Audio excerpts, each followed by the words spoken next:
We think that if the shutdown isn't ended soon, people are going to have some serious problems at home.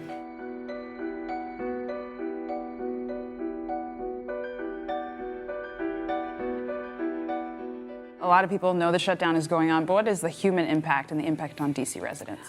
In the case of a federal shutdown, we are particularly impacted because our population swells every day from 700,000 to over 1 million, and that's people coming to work. We know it affects government workers in DC, Maryland, and Virginia, and all over the country, and it has a huge impact on our contractor community, people who work indirectly for the federal government. And when a contractor doesn't go to work, they don't get paid, and they won't get a retroactive payment. Trickle down, it affects all of the businesses and services that those people would buy, but for the fact that they don't know when they're going to get paid. We know the impact that it has on metro use in our transit system, on restaurants and bars that aren't getting that lunchtime and after work traffic. There's just a lot of anxiety in the air about the shutdown. Now, we've never experienced the shutdown in the holiday season, December and January. Most people have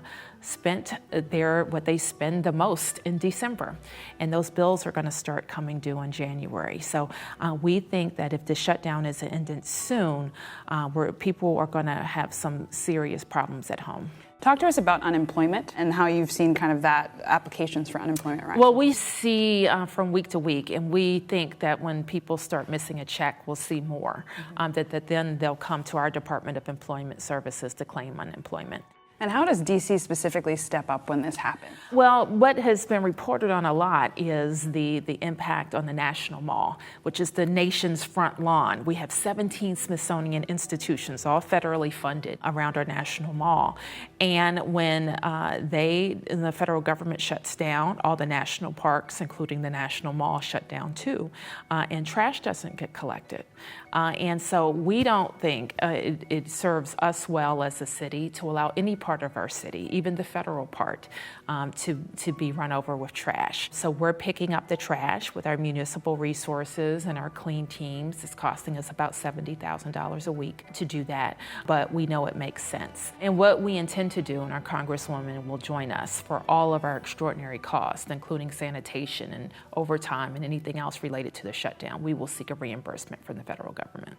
You've released 2 letters, both addressed to the president and one with both Maryland and Virginia. What is kind of simply your message to President Trump? Well, our message is that using people and federal government services as pawns in a bigger political battle is senseless, and it's hurting real Americans, Democrats and Republicans. This one is long.